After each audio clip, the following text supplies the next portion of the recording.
Hello everyone. तो आज हम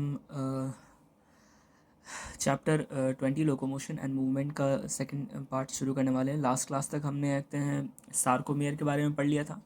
आज हम लोग शुरू करने वाले हैं with the sliding filament theory. ठीक है, तो स्लाइडिंग फिलामेंट थ्योरी के पहले हम ये देख लेते हैं कि जो हमने लास्ट क्लास में पढ़ा था थिन फिलामेंट और थिक फिलामेंट। थिन और थिक फिलामेंट ये किन चीज़ों से मिलकर बना है। ठीक है, तो सबसे पहले बात करते हैं बेटा थिन फिलामेंट की। ठीक है, so thin filament is made up of three things. ठीक है, थिन फिलामेंट तीन चीज़ों से मिलकर बना है। क्या क्या? Actin, tropomyosin tropomyosin and troponin. ठीक है, एक्टिन, ट्रोपोमायोसिन एंड ट्रोपोनिन। अब इन तीनों को हम लोग इंडिविजुअली स्टडी करते हैं, देखते हैं क्या क्या होता है बेटा। एक्टिन की बात करें तो एक्टिन इज अ पॉलीमर। ठीक है, एक्टिन जो है वो एक पॉलीमर है। कैसा पॉलीमर है? यहाँ देखो, एक्टिन में जो एक्टिन का जो मोनोमर है बेटा that is a G actin. ठीक है, जी एक्टिन प्रोटीन है। ठीक है, it is a monomer. Actin का जो मोनोमर है दैट इज जी एक्टिन। ठीक है, कई सारे जी एक्टिन, ठीक है, कई सारे जी एक्टिन जब एक साथ अरेंज होते हैं in the presence of magnesium. ठीक है, जी एक्टिन से एक्टिन पॉलीमर बनने के लिए मैग्नीशियम बहुत इंपॉर्टेंट होता है। ठीक है, तो G actin in the presence of magnesium, जब कई सारे जी एक्टिन आपस में एक साथ अरेंज होते हैं तब जाके ये एफ एक्टिन बनाते हैं। ठीक है, ये एफ एक्टिन बनाते हैं बेटा, और ये जो एफ एक्टिन है इसी को हम लोग एक्टिन कह रहे हैं। ठीक है, ये जो एफ एक्टिन है इसी को हम लोग एक्टिन कह रहे हैं। अब देखो, ये एफ एक्टिन एक बीड बनाएगा। ठीक है, एक रो बनाएगा। ठीक है, और उसी तरीके से दो एक्टिन के रो आपस में इंटरवाइन करते हैं। ठीक है, अगर ये एक रो है तो मैं इसे एक फिलामेंट कहूंगा। ठीक है, अगर ये एक रो है तो मैं इसे एक फिलामेंट कहूंगा। इसी तरीके से एफ एक्टिन के दो फिलामेंट आपस में इंटरवाइन करते हैं और तब जाके हम इसे एक्टिन कहते हैं। ठीक है, तब जाके हम इसे एक्टिन कहते हैं। ठीक है, अच्छा, अब इस एफ एक्टिन के अगर अगर हम लोग इंडिविजुअल जी एक्टिन्स को अगर देखें तो यहाँ पे एक ऐसा देखते हैं पोजीशन होता है। ठीक है, इस जी एक्टिन में एक ऐसा पार्ट होता है जिसे हम लोग मायोसिन बाइंडिंग साइट्स कहते हैं। क्या कहते हैं? Myosin binding sites. Myosin binding sites क्या है तो हम लोग आगे पढ़ेंगे कि इस एफ एक्टिन में ये जो पॉइंट्स हैं मायोसिन बाइंडिंग साइट्स हैं, मायोसिन वहीं पर आकर इनसे अटैच करेगा। ठीक है, मायोसिन जो है वो जो थिक फिलामेंट है वो इस थिन फिलामेंट में यहीं पर आकर मैच करता है। सॉरी, ये थिक फिलामेंट जो ये इसी पॉइंट पे थिन फिलामेंट पे आके अटैच होता है। ठीक है, तो एक्टिन तो हो गया। नेक्स्ट बात करते बेटा ट्रोपोमायोसिन। ट्रोपोमायोसिन क्या है बेटा? Tropomyosin it is like a tape. ठीक है, ये एक कवरिंग प्रेजेंट होती है। ठीक है, ये एक टेप लाइक प्रेजेंट होता है, सो हम कवरिंग कह सकते हैं। ठीक है, ये एक टेप लाइक स्ट्रक्चर प्रेजेंट होता है। कहाँ पे? तो हमारे एक्टिन के ऊपर। ठीक है, हमारे एक्टिन के ऊपर प्रेजेंट होता है। क्या? तो ये ट्रोपोमायोसिन होता है। अच्छा, ट्रोपोमायोसिन काम क्या करता है? ट्रोपोमायोसिन ये जो मायोसिन बाइंडिंग साइट्स जो है इनको कवर करता है। ठीक है, इनको कवर करता है। ठीक है, ध्यान देने वाली बात यह है बेटा कि मायोसिन एक्टिन में तभी जाकर अटैच करेगा जब जब मसल को कॉन्ट्रैक्ट करना हो। ठीक है, जब मसल को कॉन्ट्रैक्ट करना हो तभी ये मायोसिन एक्टिन में जाके अटैच करेगा। जब मसल रिलैक्स्ड स्टेट में है ऐसे कंडीशन में ये मायोसिन इस एक्टिन में अटैच नहीं होना चाहिए। ठीक है, एट दैट पॉइंट ये जो ट्रोपोमायोसिन है ये एक कवरिंग, ये एक टेप या एक कवरिंग क्या कहते हैं प्रोवाइड करता है, जो कि मायोसिन को इनहिबिट करता है कि वो एक्टिन से जाके अटैच करे। कैसे इनहिबिट करता है? वो इस मायोसिन बाइंडिंग साइट्स को कवर कर देता है।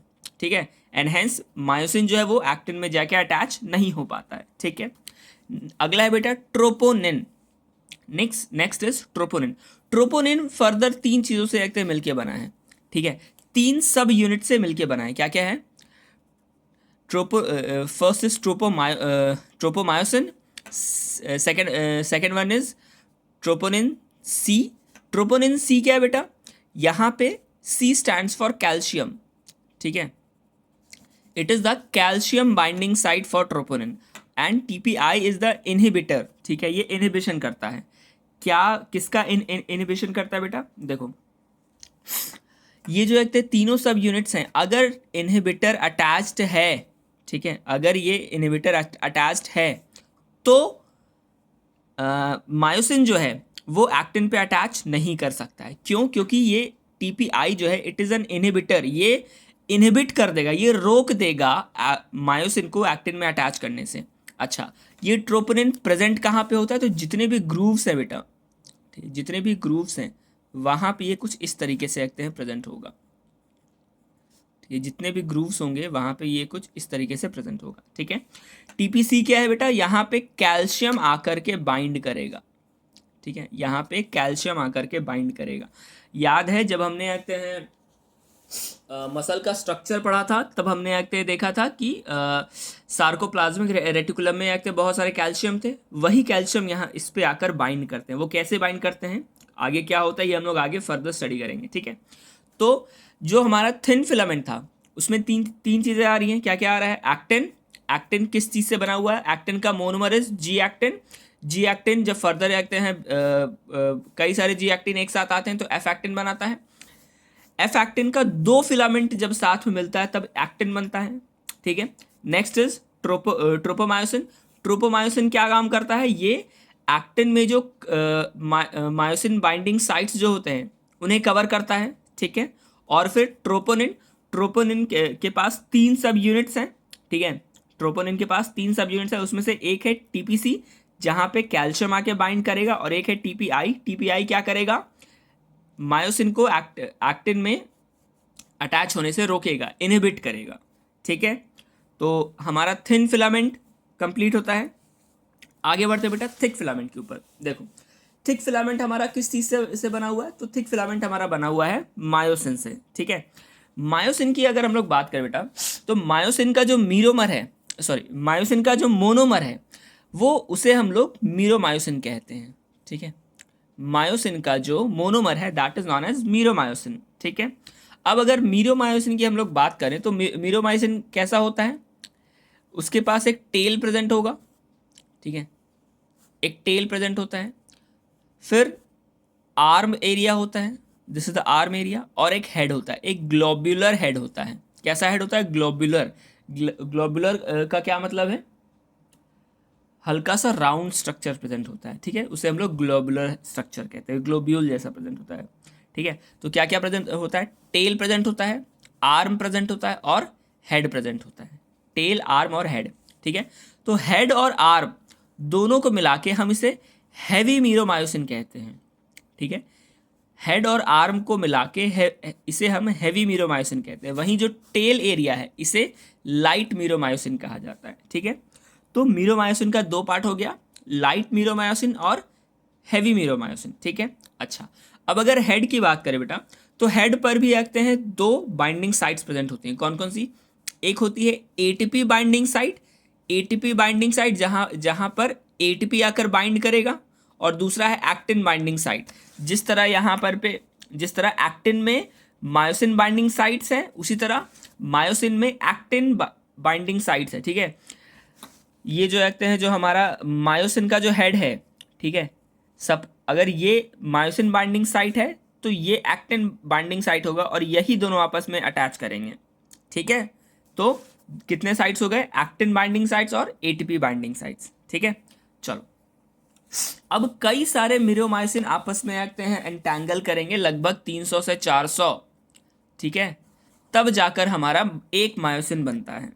ठीक है, सो हमारा मोनोमर थिक फिलामेंट का मोनोमर क्या हो गया? मीरोमायोसिन, और पॉलीमर क्या हो गया? मायोसिन। ठीक है, चलो, अब हम लोग देखेंगे बेटा कॉन्ट्रैक्शन, या फिर हाँ, कॉन्ट्रैक्शन ऑफ द मसल। और कॉन्ट्रैक्शन ऑफ द मसल देखने के लिए हमारे पास एक थ्योरी है बेटा जिसे हम लोग स्लाइडिंग फिलामेंट थ्योरी कहते हैं। ठीक है, स्लाइडिंग फिलामेंट थ्योरी में देखो क्या होता है। लास्ट क्लास में हमने ये स्ट्रक्चर देखा था बेटा,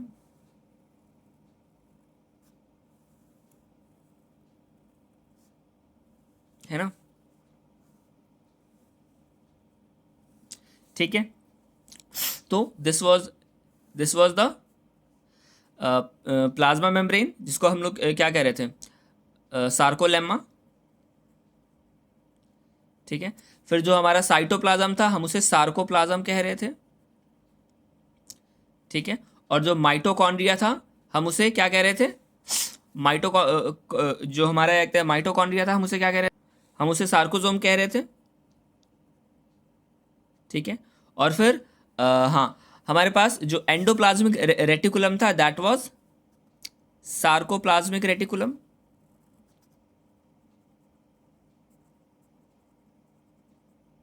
सार्कोप्लाज्मिक रेटिकुलम। और इस सार्कोप्लाज्मिक रेटिकुलम में क्या क्या प्रेजेंट था बेटा, कैल्शियम्स भरे पड़े हुए थे, ठीक है। अब देखो, जब भी मसल कॉन्ट्रैक्ट करता है, ठीक है, हम यहाँ पे वॉलेंट्री मसल्स की बात करते हैं, चलो। जब भी मसल कॉन्ट्रैक्ट करेगा तो उस मसल को कॉन्ट्रैक्ट करने के लिए कोई तो कहते हैं ब्रेन से कोई मैसेज आएगा, कोई इम्पल्स आएगा, तभी तो वो कॉन्ट्रैक्ट करेगा, ठीक है।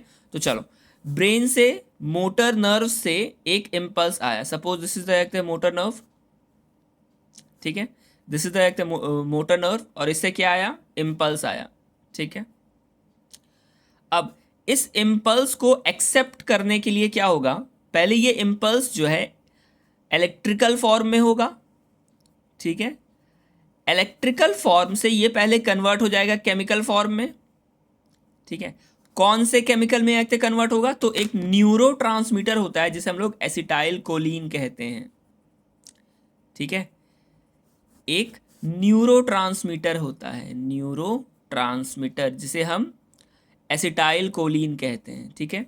तो जो हमारा इलेक्ट्रिकल इम्पल्स है वो केमिकल इम्पल्स में चेंज हो जाएगा, क्या, एक न्यूरोट्रांसमीटर प्रेजेंट है जिसे हम लोग एसिटाइल कोलिन कह रहे हैं, ठीक है। अब इस एसिटाइल कोलिन को एक्सेप्ट करने के लिए हमारे पास रिसेप्टर्स प्रेजेंट होंगे, कहाँ पे, सार्कोलेमा के ऊपर क्या प्रेजेंट होंगे, हमारे पास रिसेप्टर्स क्या प्रेजेंट होंगे, ठीक है, जो कि इस एसिटाइल कोलिन को रिसीव करेंगे, ठीक है।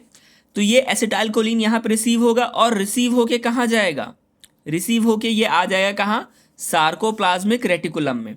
और जैसे ही ये इम्पल्स सार्कोप्लाज्मिक रेटिकुलम में आएगा, जो कैल्शियम इस सार्कोप्लाज्मिक रेटिकुलम में स्टोर्ड था वो क्या हो जाएगा, रिलीज हो जाएगा, ठीक है। वो रिलीज हो जाएगा, और रिलीज होके कहाँ आ जाएगा भाई, तो वो रिलीज होके सार्कोप्लाज्म में आ जाएगा, यानी कि साइटोप्लाज्म में आ जाएगा, ठीक है। क्या हो जाएगा, फिर से बता रहा हूँ, जैसे ही कोई इम्पल्स आया, ठीक है, तो वो जो इम्पल्स है वो नर्व में ट्रैवल कर रहा है। जब वो नर्व में ट्रैवल कर रहा होगा तो वो इलेक्ट्रिकल फॉर्म में ट्रैवल कर रहा होगा। जब इलेक्ट्रिकल फॉर्म में ट्रैवल होगा तो नर्व से मसल में आने के लिए वो पहले केमिकल फॉर्म में कन्वर्ट होगा। तो जिस केमिकल फॉर्म में वो कन्वर्ट हो रहा है वो एक न्यूरोट्रांसमीटर है जिसे हम लोग एसिटाइल कोलिन कहते हैं। एक न्यूरोट्रांसमीटर प्रेजेंट होता है जिसे हम लोग एसिटाइल कोलिन कहते हैं, ठीक है। अच्छा, इस एसिटाइल कोलिन को रिसीव करने के लिए रिसेप्टर्स प्रेजेंट होंगे सार्कोलेमा के ऊपर, ठीक है। ये रिसेप्टर्स इस एसिटाइल कोलिन को रिसीव करेंगे, और यहाँ से एसिटाइल कोलिन रिसीव होके कहाँ जाएगा, तो सार्कोप्लाज्मिक रेटिकुलम में जाएगा। जैसे ही सार्कोप्लाज्मिक रेटिकुलम में ये जाएगा, क्या होगा, जितने भी कैल्शियम्स इसमें स्टोर थे वो रिलीज हो जाएंगे, और रिलीज होके कहाँ आ जाएंगे, तो साइटोप्लाज्म में आ जाएंगे, ठीक है। साइटोप्लाज्म यानी कि सार्कोप्लाज्म में आ जाएंगे, ठीक है। यहाँ तक कोई दिक्कत नहीं। अब देखो क्या होता है, जो हमने यहाँ पे रखते हैं देखा था, दिस वॉज द एक्टिन, ठीक है। अच्छा, ये कैल्शियम रिलीज होके कहाँ आ जाएंगे भाई, सार्कोप्लाज्म में आ जाएंगे। अब ये जो हमारा थिक और थिन फिलामेंट जो है वो कहाँ प्रेजेंट है, वो सार्कोप्लाज्म में ही तो प्रेजेंट है। ये जो हमारा थिक और थिन फिलामेंट जो है वो कहाँ प्रेजेंट है, वो सार्कोप्लाज्म में ही प्रेजेंट है। तो ये कैल्शियम इस थिन फिलामेंट पे जाके अटैच करेगा, कैसे, देखो, ये हमारा क्या था, this was our actin filament, है ना, ये हमारा एक्टिन फिलामेंट था। अब इस एक्टिन फिलामेंट के ऊपर किसका लेयर प्रेजेंट था, एक टेप लाइक स्ट्रक्चर था which was known as tropomyosin, ठीक है। और ट्रोपोमायोसिन के साथ क्या प्रेजेंट था, हमारे पास 3 सब यूनिट्स प्रेजेंट थे, किसके, ट्रोपोनिन के, ठीक है। तो ट्रोपोनिन के 3 सब यूनिट्स प्रेजेंट है हमारे पास, क्या क्या, टीपीएम, टीपीसी एंड टीपीजी, आई, ठीक है, TPM, TPC and TPI. TPC क्या था? This was the calcium binding site, है ना, this was the calcium binding site. तो जैसे ही ये कैल्शियम इस सार्कोप्लाज्मिक रेटिकुलम से रिलीज होगा, ये कैल्शियम कहाँ आके बाइंड करेगा? तो इस टीपीसी के साथ आके बाइंड करेगा, ठीक है, कहाँ आके बाइंड करेगा? तो इस टीपीसी के साथ आके बाइंड करेगा। अब देखो क्या होता है, जैसे ही वो कैल्शियम इस टीपीसी के साथ आके बाइंड किया, जैसे ही वो कैल्शियम इस टीपीसी के साथ आके बाइंड किया, क्या होगा बेटा कि अब जो मसल है उसे पता चल गया है कि अब उसे कॉन्ट्रैक्ट करना है।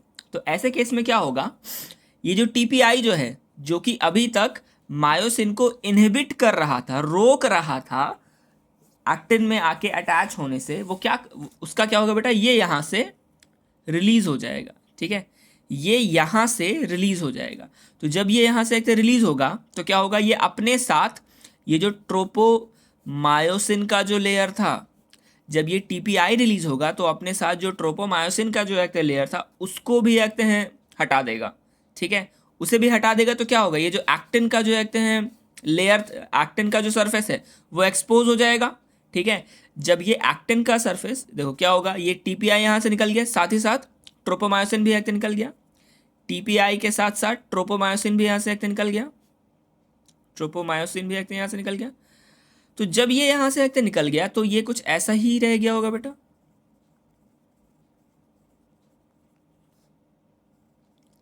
है ना, ये कुछ ऐसा ही रह गया होगा। और जो इसका मायोसिन बाइंडिंग साइट जो होगा वो एक्सपोज हो गया होगा, ठीक है, क्या हो गया होगा, ये जो इसका मायोसिन बाइंडिंग साइट जो है वो एक्सपोज हो गया होगा। तो अब क्या है कि अब ये जो एक्टिन जो है, एक्टिन फिलामेंट जो है, it is ready for attachment with the myosin, ठीक है।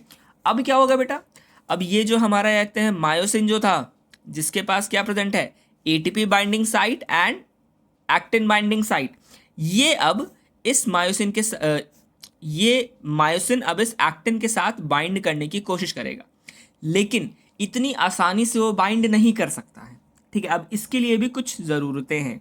क्या क्या कंडीशंस है बेटा? सबसे पहला देखो क्या होता है इस देखो यहाँ पे मैंने ये डायग्राम आपके एनसीईआरटी में भी है, आप वो भी देखोगे। क्या होगा, this is the myosin, myosin head है ये, ठीक है, ये मायोसिन हेड है। मायोसिन हेड पे जो एटीपी बाइंडिंग साइट जो है, वहाँ पे पहले क्या होगा, एटीपी आएगा, ठीक है, वहाँ पहले क्या होगा, एटीपी आएगा, एटीपी आएगा और एटीपी का हाइड्रोलाइसिस होगा।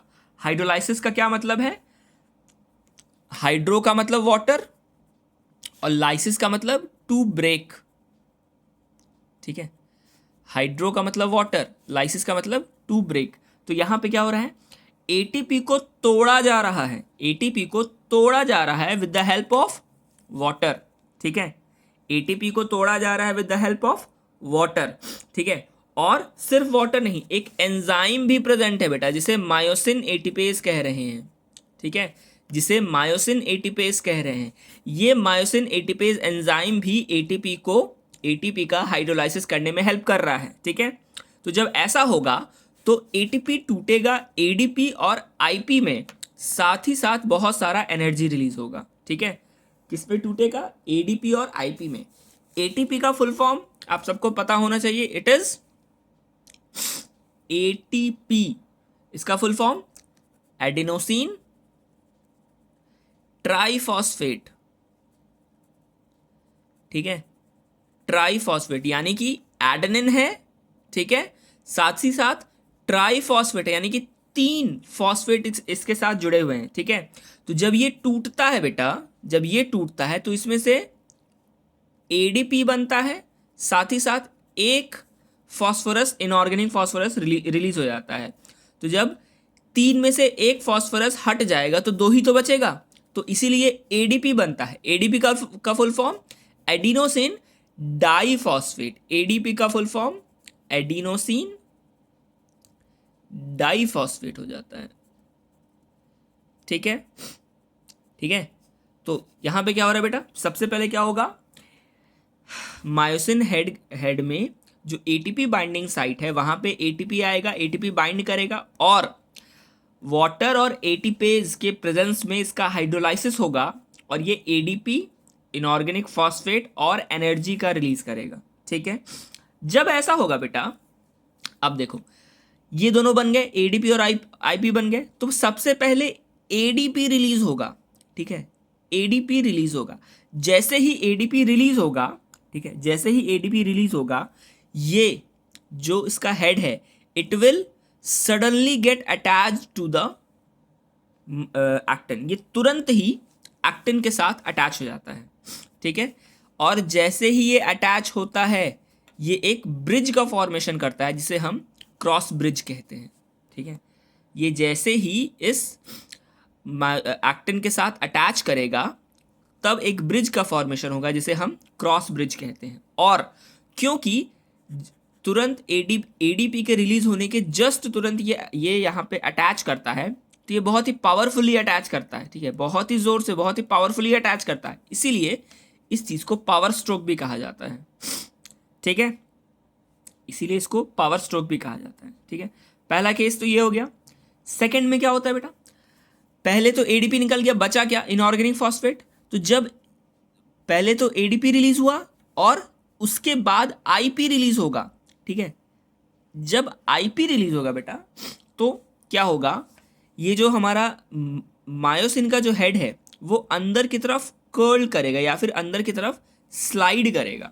ठीक है, क्या करेगा, अंदर की तरफ स्लाइड करेगा। देखो अगर मैं इसे यहाँ पे दोबारा से बनाऊं, suppose this was the actin. ठीक है, जब एडीपी रिलीज हुआ तो मायोसिन का हेड सिंपली बस उससे जाकर अटैच हुआ था। ठीक है, ये सिंपली उसकी तरफ जाके अटैच हुआ था जब एडीपी रिलीज हुआ था। और वहीं जब इनऑर्गेनिक फॉस्फेट रिलीज होता है बेटा तो क्या होता है, ये जो मायोसिन हेड है ये अंदर की तरफ स्लाइड करेगा। ठीक है, ये अंदर की तरफ स्लाइड करता है।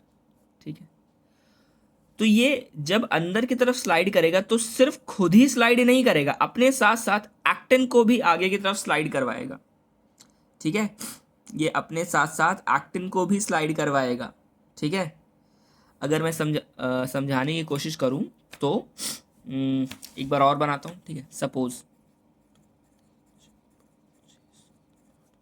यहाँ पे 8 बीड्स हैं। ठीक है, देयर आर 8 बीड्स। तो ये जो जब एडीपी रिलीज हुआ था तो ये जो एक्टिन मायोसिन था वो थर्ड बीड पे जाके अटैच हुआ था, थर्ड एक्टिन के बीड पे जाके अटैच हुआ था।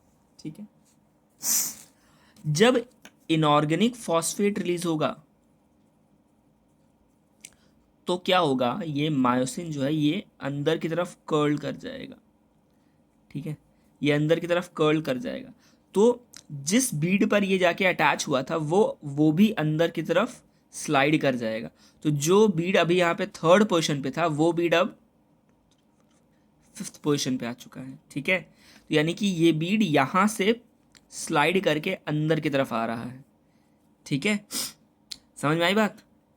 तो दैट इज व्हाट हैपेंस जब यहाँ पे इनऑर्गेनिक फॉस्फेट रिलीज होता है। ठीक है, इसी तरीके से ठीक है, ये जो एक मायोसिन ये अंदर की तरफ स्लाइड करेगा और जब ये मायोसिन अंदर की तरफ स्लाइड करेगा तो एक्टिन को अपने साथ साथ अंदर लेके आ रहा होगा, एक्टिन को अपने साथ साथ अंदर की तरफ पुश कर रहा होगा। तभी दिस इज बिकॉज जो थिन फिलामेंट है वो थिक फिलामेंट के ऊपर स्लाइड कर रहा होता है। ठीक है, इसीलिए थिन फिलामेंट जो है वो थिक फिलामेंट के ऊपर स्लाइड कर रहा होता है। क्यों, क्योंकि जो मायोसिन जो है वो एक्टिन को अंदर की तरफ क्या कर रहा होता है, पुश कर रहा होता है। ठीक है, that is why thin filament, अब ये जो एक्टिन है this is the thin filament, actin जो है वो थिन फिलामेंट है, मायोसिन जो है वो थिक फिलामेंट है। तो जब ये स्लाइड कर रहा है, जब ये टर्न कर रहा है तो अपने साथ साथ किसको अंदर पुश कर रहा है, थिन फिलामेंट को ही तो पुश कर रहा है ना।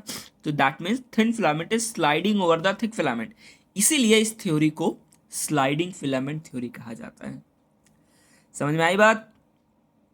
ठीक है, तो यहां तक जब ये अंदर तक पुश किया तब तक हम कहते हैं कि मसल कॉन्ट्रैक्ट हुआ है। ठीक है, तब तक हम कहते हैं कि मसल क्या हुआ है भाई, तो कॉन्ट्रैक्ट हुआ है। ठीक है, तब तक हम ये कहते हैं कि जो मसल है वो कॉन्ट्रैक्ट हो रहा है। अब कॉन्ट्रैक्ट हो रहा है तो उसको रिलैक्स भी तो होना पड़ेगा, है ना। ऐसा तो नहीं है कि कॉन्ट्रैक्ट होगा तो कॉन्ट्रैक्ट स्टेज में ही रह जाएगा। ऐसा भी केस होता है कि जब बॉडी कॉन्ट्रैक्ट होती है तो कॉन्ट्रैक्ट स्टेज में ही रह जाती है। ऐसा केस कब होता है, जब इंसान की डेथ हो जाती है। तो जब डेथ होता है तो बॉडी कॉन्ट्रैक्ट करने लग जाती है और वो कॉन्ट्रैक्शन फेज में चली जाती है, ठीक है। एट दैट पॉइंट हम उसे राइगर मॉर्टिस कहते हैं, ठीक है। बॉडी बिल्कुल अकड़ जाती है, ठीक है, इसे हम राइगर मॉर्टिस कहते हैं आफ्टर डेथ, ठीक है।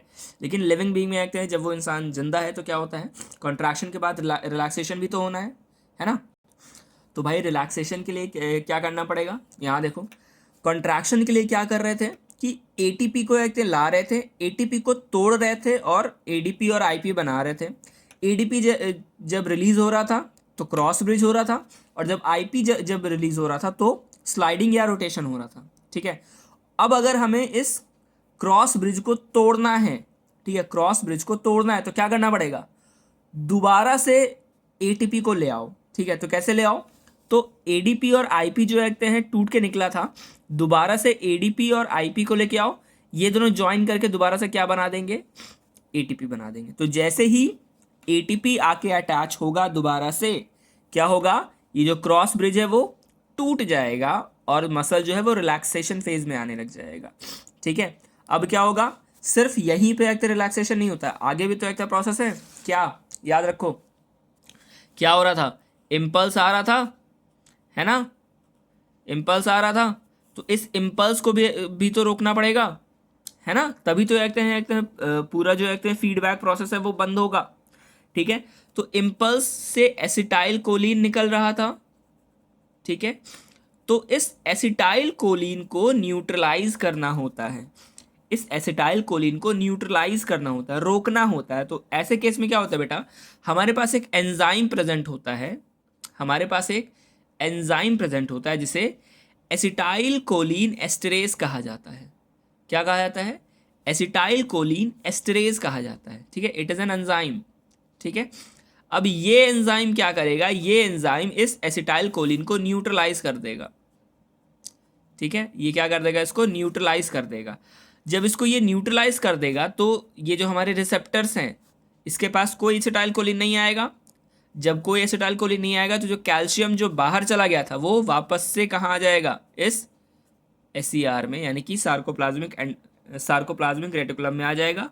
एंड हेंस जब ये कैल्शियम वापस आ जाएगा तो क्या होगा, यहाँ देखो, जो हमारा एक्टिन था, एक्टिन में जो कैल्शियम बाइंडिंग आईपीसी जो था वहाँ पे कहते हैं कैल्शियम बाइंडिंग साइट था, वहाँ से कैल्शियम बाइंड हो रहा था। तो वो जो कैल्शियम वो इसको यहाँ से रिलीज कर देगा। जैसे ही कैल्शियम रिलीज होगा, जो आईपीआई जो था बेटा, ठीक है, सॉरी आईपी नहीं, टीपीआई, टीपीआई जो था वो वापस से कहाँ चला जाएगा, वो अपने ओरिजिनल पोजीशन पर चला जाएगा। तो इसको मैं अगर ऊपर बना दूँ तो ये वापस से अपने ओरिजिनल पोजीशन पे आ जाएगा, ठीक है। तो जैसे ही टीपीआई अपनी ओरिजिनल पोजीशन पे आएगा, उसी के साथ जो हमारा ट्रोपोमायोसिन का जो एक लेयर था, जो टेप का जो कवरिंग था, वो भी दोबारा से इसके ऊपर, इस एक्टिन के फिलामेंट के ऊपर आ जाएगा। एंड हेंस जो मायोसिन इससे अटैच हो रहा था वो मायोसिन अब अटैच नहीं हो पाएगा और जो मसल है वो दोबारा से रिलैक्स स्टेट में आ जाएगा, ठीक है। दैट इज हाउ मसल का रिलैक्सेशन होता है, ठीक है। और वहीं इसका उल्टा जो हमने इतनी देर पढ़ा, that was the contraction of muscles, ठीक है। आई बात समझ में, ठीक है। तो कॉन्ट्रैक्शन में एक क्या हो रहा था कि जो मायोसिन है वो एक्टिन को अपने ऊपर स्लाइड करवा रहा है, ठीक है। इसीलिए जो हमने एक लास्ट क्लास में एक पढ़ा था बेटा, यहाँ देखो, हमने क्या पढ़ा था कि this was the thin filament, ठीक है। थिन फिलामेंट थिक फिलामेंट के ऊपर स्लाइड कर रहा था और वो स्लाइड करके एक इसको ओवरलैप करके ऊपर तक आ जा रहा था। तो ये स्लाइडिंग कैसे हो रही है, ये इसी वजह से हो रही बेटा, this is the thick filament, इसके पास क्या प्रेजेंट है, मायोसिन हेड प्रेजेंट है दोनों तरफ, ठीक है। ये मायोसिन हेड, ये हमारा थिन फिलामेंट है यानी कि एक्टिन फिलामेंट है, इस एक्टिन फिलामेंट्स पे अटैच हो जाएगा, ठीक है, अटैच हो जाएगा। और क्या होगा, ये इसे अंदर की तरफ रोटेट करेगा, स्लाइड करेगा, ठीक है, स्लाइड करेगा। तो क्या होगा, ये एक्टिन जो भी यहाँ था ये स्लाइड होके यहाँ तक आ जाएगा, ठीक है, ये अंदर की तरफ आ जाएगा, ठीक है। So that is how sliding filament theory, जो थ्योरी है स्लाइडिंग फिलामेंट प्रोसेस जो है, that is how that occurs, और इसे हम कॉन्ट्रैक्शन कहते हैं, ठीक है। तो मसल का कॉन्ट्रैक्शन इस तरीके से होता है, ठीक है। आई गेस यहाँ तक तो लगता है कोई डाउट नहीं होना चाहिए। चलो अब अगर यहाँ तक कोई डाउट नहीं है तो आगे फर्दर पढ़ते हैं बेटा। देखो हमारे एक हैं मसल्स में दो टाइप के एक मसल्स होते हैं, वाइट मसल्स और रेड मसल्स। तो उसे वैसे नहीं हम फाइबर्स के एक तौर पे पढ़ते हैं बेटा, ठीक है। Red red fibre and white fibre, ठीक है। Red fibre and white fibre, क्या फ़र्क होता है बेटा? देखो हमारे एक हैं ब्लड में एक पिगमेंट प्रेजेंट होता है जिसे हम लोग हीमोग्लोबिन कहते हैं, ठीक है। ये कैसा पिगमेंट होता है बेटा? रेड कलर्ड पिगमेंट होता है, ठीक है। अच्छा हीमोग्लोबिन बेसिकली है क्या बेटा? हीमोग्लोबिन है क्या? It is a respiratory pigment, it is a respiratory pigment. Respiratory pigment का क्या मतलब है? ये हम शायद मैंने बताया भी था जब मैंने आरबीसी जब बताया था, ठीक है। रेस्पिरेटरी पिगमेंट है, इसका ये मतलब है कि इट कैरीज, ये कैरी करता है किसको? ऑक्सीजन और कार्बन डाइऑक्साइड को, ठीक है। ये होता है ब्लड में। वहीं अगर हम लोग मसल्स की बात करें तो मसल्स में भी एक पिगमेंट प्रेजेंट होता है। मसल्स में जो हीमोग्लोबिन होता है बेटा उसे हम मायोग्लोबिन कहते हैं, ठीक है। उसे हम मायोग्लोबिन कहते हैं, हीमोग्लोबिन और मायोग्लोबिन। अच्छा मायोग्लोबिन जो है वो पिंक कलर्ड होता है, ठीक है। इसीलिए जो हमारा मसल है वो पिंक कलर का दिखता है। अगर हम लोग मसल्स को देखेंगे तो ये पिंक कलर का होता है, ठीक है, मोर और लेस। तो इसे हम लोग मायोग्लोबिन कहते हैं। और मायोग्लोबिन का काम क्या बेटा? ये ऑक्सीजन को स्टोर करता है, ठीक है। ये ऑक्सीजन को स्टोर करता है, मायोग्लोबिन जो है वो ऑक्सीजन को स्टोर करता है। अब देखो रेड फाइबर में मायोग्लोबिन जो है वो हाई अमाउंट में प्रेजेंट होता है, ठीक है। रेड फाइबर में मायोग्लोबिन जो है वो हाई अमाउंट में प्रेजेंट होता है, दैट इज वाई ये रेड कलर का अपीयरेंस देता है, हेंस हम उसे रेड फाइबर कहते हैं। वहीं वाइट फाइबर में मायोग्लोबिन का जो है कॉन्सेंट्रेशन है वो कम हो जाता है, ठीक है, वो कम हो जाता है। आई बस समझ, दैट इज वाई इसे हम वाइट फाइबर कहते हैं, ठीक है। अब देखो और क्या होता है बेटा? रेड फाइबर में जब जब हम मसल्स को एक यूज़ करते हैं, ठीक है, जब हम लोग मसल्स को यूज़ करते हैं तो मसल्स में भी एक रेस्पिरेशन हो रहा होगा, ठीक है। मसल्स में एक रेड फाइबर में एक जो रेस्पिरेशन होता है बेटा that is aerobic respiration. Aerobic respiration का क्या मतलब बेटा? एरोबिक का रेस्पिरेशन का ये मतलब है कि respiration which occurs in the presence of oxygen, ठीक है। Respiration which occurs in the presence of oxygen, ठीक है। अब क्योंकि रेड फाइबर में मायोग्लोबिन ज़्यादा है तो ऑक्सीजन भी, क्योंकि मायोग्लोबिन का काम ऑक्सीजन स्टोर करना है ना, तो क्योंकि रेड फाइबर में मायोग्लोबिन ज़्यादा है तो ऑक्सीजन का अमाउंट भी ज़्यादा होगा, तो हेंस रेड फाइबर में एक जो रेस्पिरेशन होगा वो एरोबिक रेस्पिरेशन होगा, ठीक है। अच्छा एरोबिक रेस्पिरेशन में जब एटीपी का फॉर्मेशन होता है तो एटीपी हाई अमाउंट में बनता है, ठीक है, that is 32 unit of ATP बनता है, ठीक है, 32 यूनिट ऑफ एटीपी बनता है, ठीक है, इन एरोबिक रेस्पिरेशन। वाइल जब वाइट फाइबर के हम लोग बात करते हैं तो क्या होता है बेटा? वाइट फाइबर में मायोग्लोबिन का कॉन्सेंट्रेशन कम होता है, हेंस ऑक्सीजन भी एक कम होता है, ठीक है। तो वाइट फाइबर में शुरुआत में तो जो रेस्पिरेशन होगा वो एरोबिक रेस्पिरेशन ही होगा, लेकिन जैसे ही ऑक्सीजन का स्टॉक खत्म होता है, ठीक है, जब ऑक्सीजन खत्म हो जाता है ऐसे केस में मसल्स एन एरोबिक रेस्पिरेशन शुरू कर देता है, ठीक है। कैसा रेस्पिरेशन? एन एरोबिक रेस्पिरेशन शुरू कर देता है। एनारोबिक रेस्पिरेशन का क्या मतलब बेटा? एन एरोबिक, ठीक है, ऐसा रेस्पिरेशन जिसमें ऑक्सीजन प्रेजेंट नहीं हो, ठीक है, respiration which occurs in the absence of oxygen, उसे हम लोग एनारोबिक रेस्पिरेशन कहते हैं, ठीक है। ऐसे केस में क्या होता है कि जो एटीपी का फॉर्मेशन है वो 2 यूनिट ही होता है, ठीक है, यानी कि बहुत ही कम अमाउंट ऑफ एनर्जी का फॉर्मेशन होता है, ठीक है, बहुत ही कम अमाउंट ऑफ एनर्जी का फॉर्मेशन होता है किसमें, एनारोबिक रेस्पिरेशन में।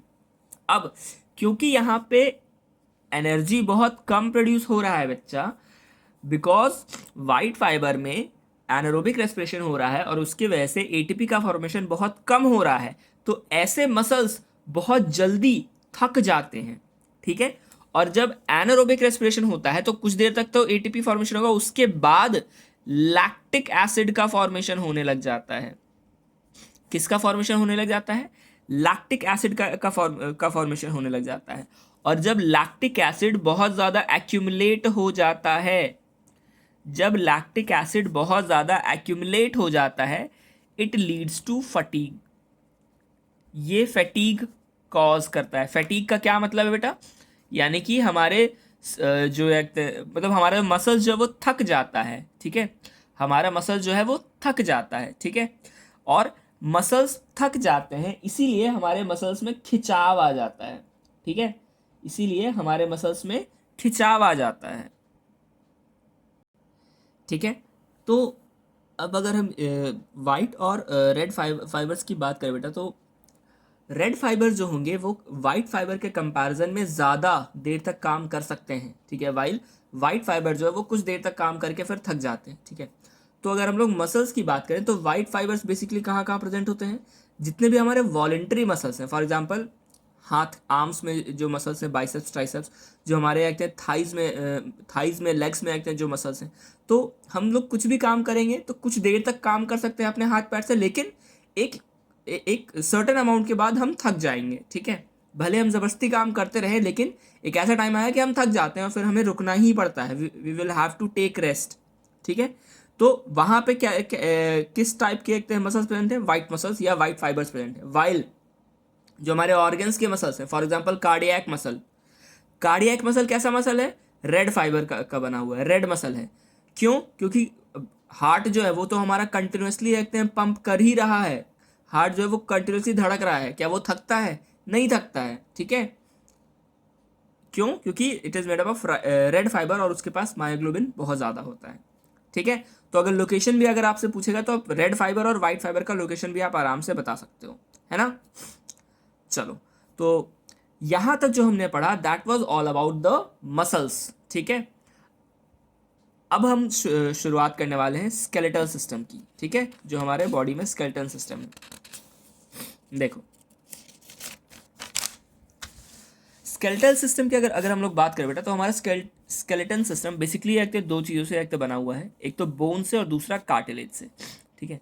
बोन और कार्टिलेज में एक क्या डिफरेंस होता है, कुछ बेसिक डिफरेंस आपको पता होना चाहिए। पहली बात तो ये कि बोन जो है वो हार्ड होता है, इनफ्लेक्सिबल होता है, ठीक है, ऑब्वियसली, और कार्टिलेज जो होता है वो सॉफ्ट और फ्लेक्सिबल होता है। बोन और कार्टिलेज का अगर मैं एग्जांपल दूं, तो जो हमारे हड्डियों में जो हमारे हाथ में जो हड्डी है, ठीक है, फॉर एग्जांपल जो हमारे एक फिंगर में एक तो जो बोन्स हैं, दीज आर द बोन्स, ठीक है। वाइल आप अपने एक नोज के बिल्कुल टिप को टच करोगे तो वो फ्लेक्सिबल होता है, वो हल्का सा वो मूव कर सकता है, ठीक है। वाइल उसी तरीके से अपने एक ईयर्स का जो पिन्ना है उसके पास जो एक है मसल्स जो प्रेजेंट है, उसको अगर आप प्रेस करो तो वहाँ पे भी क्या प्रेजेंट है, तो कार्टिलेज प्रेजेंट है, ठीक है। तो ये कार्टिलेज कैसा होता है, ये मूव कर सकता है, ठीक है, ये सॉफ्ट होता है, फ्लेक्सिबल होता है, ठीक है। और क्या, बोन्स के जो कहते हैं सेल्स होते हैं उन्हें ऑस्टियोसाइट्स कहा जाता है, वाइल कार्टिलेज के कहते हैं जो सेल्स होते हैं उन्हें कॉन्ड्रोसाइट्स कहा जाता है, ठीक है। बोन्स किन किन चीज़ों से एक मिलकर बने होते हैं, कार्बोनेट्स, किसके किसके, कैल्शियम मैग्नीशियम के कार्बोनेट्स, इनके फॉस्फेट्स और मिनरल सॉल्ट्स को मिला के ये बोन्स बनता है। वाइल कार्टिलेज में मिनरल सॉल्ट्स बहुत कम ही प्रेजेंट होता है, ठीक है, मिनरल सॉल्ट्स है, कार्बोनेट्स वगैरह जो है ये सब बहुत कम ही प्रेजेंट होता है, ठीक है। तो this is the basic difference, इससे ज़्यादा आपको पढ़ना भी नहीं है, ठीक है। बात करते हैं ह्यूमन स्केलेटल सिस्टम की। तो आज हम लोग बस इतना देखेंगे कि हमारे बॉडी में कितने कितने बोन्स हैं, ठीक है, और उन बोन्स का क्या डिवीजन है, ठीक है। ये बोन्स कहाँ कहाँ प्रेजेंट है, क्या शेप है, क्या फंक्शन है, ये हम लोग नेक्स्ट क्लास में एक स्टडी करेंगे, ठीक है। अगर ह्यूमन स्केलेटन की बात करें तो एक न्यू बॉर्न बेबी जो होता है, ठीक है, एट बर्थ हमारे बॉडी में लगभग 300 बोन्स प्रेजेंट होते हैं, ठीक है, क्योंकि बहुत छोटे छोटे होते हैं, ठीक है। जैसे जैसे देखते हैं हम बड़े होते हैं वो बोन्स आपस में फ्यूज करने लग जाते हैं और एक अडल्ट ह्यूमन बीइंग में 206 हड्डियां प्रेजेंट होती हैं, टोटल 206 बोन्स आर प्रेजेंट। तो चलो देखते हैं, जो हमारा ह्यूमन स्केलेटल सिस्टम है वो बेसिकली दो पार्ट में रखते हैं, डिवाइडेड है, ठीक है। पहला क्या है, axial skeleton, and second one is the appendicular skeleton. Axial skeleton का क्या मतलब है कि हम suppose if this is a human, ठीक है,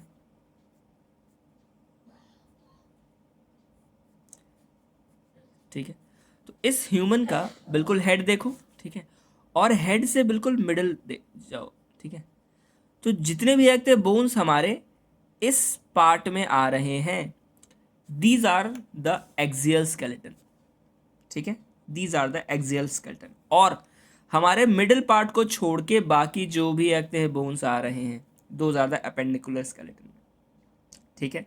देखो, एक्सियल स्केलेटन टोटल 80 बोन्स का होता है, ठीक है। इसमें क्या क्या आएंगे बेटा, स्कल आएंगे, स्कल में लगभग क्या टोटल 22 बोन्स होते हैं, ये भी फर्दर डिवाइडेड है किसमें, क्रेनियम में और फेशियल बोन में, ठीक है। क्रेनियम जो है, जो हमारा ये ब्रेन बॉक्स है, ठीक है, वो 8 बोन का एक बना हुआ है, फेशियल बोन लगभग 14 बोन का बना हुआ है, ठीक है। ईयर ऑसिकल्स 3 पेयर्स प्रेजेंट हैं, ठीक है, 3 पेयर प्रेजेंट हैं, 3 एक कान में 3 दूसरे कान में, तो 3 पेयर, टोटल 6 बोन्स हो गए। हायोइड बोन एक प्रेजेंट है, हायोइड बोन कहाँ होता है बेटा, जो हमारा एडम्स एप्पल है उसके जस्ट नीचे प्रेजेंट होता है, ठीक है, that is the hyoid bone, ठीक है। फिर थोरासिक केज जो है, जो हमारा कहते हैं रिब केज और ये सब जो आता है, अब थोरासिक केज 3 चीज़ों से एक मिलकर बना है। फर्स्ट इज द स्टर्नम, ठीक है, स्टर्नम कहाँ प्रेजेंट है, if this is our chest area तो बिल्कुल बीच में एक प्रेजेंट होता है, ठीक है, दिस इज द स्टर्नम, ठीक है। फिर बैकबोन जो हमारा वर्टिब्रा है वो बैकबोन हो जाएगा, और रिब्स जो हमारा रिब केज है, ठीक है, दैट इज द रिब्स। तो स्टेरनम एक, बैकबोन 26 और रिब्स 12 पेयर्स हैं, तो टोटल 24 हो जाएंगे, ठीक है। तो इतना टोटल हो गया हमारा 80 बोन्स ऑफ एक्सियल स्केलेटन। वहीं एपेंडिकुलर स्केलेटन की बात करें तो अब इधर इधर 80 है, टोटल 206 है, तो इधर कितना हो जाएगा, 206 माइनस 80 बचा कितना, 126 बोन्स। अब एपेंडिकुलर स्केलेटन, एपेंडिकुलर का क्या मतलब, जो हमारे अपेंडेजेस हैं, ठीक है, जो हमारे आर्म्स हैं, ठीक है, आर्म्स और लेग्स जो हैं, दैट इज आवर अपेंडिकुलर, ठीक है, अपेंडिकुलर स्केलेटन, ठीक है। अब अपेंडिकुलर स्केलेटन दो पार्ट में डिवाइडेड है, लिम्ब बोन्स एंड गर्डल्स, ठीक है। लिम्ब बोन्स, 4 लिम्स जो हमारे आर्म्स हैं, हिंड लिम्स जो हमारे लेग्स हैं, ठीक है, तो दोनों में 60-60 बोन होते हैं, हर एक आर्म में 30 बोन होता है और हर एक लेग में 30 बोन होता है, 2 आर्म 60 बोन्स, 2 लेग्स 60 बोन्स, तो टोटल ये हो गया 120।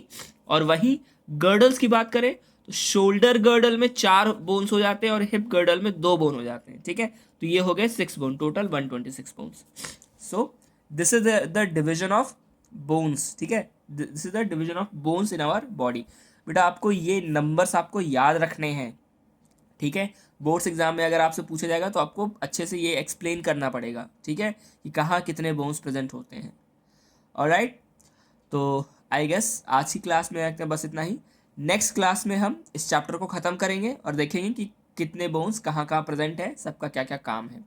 Okay okay, thank you so much.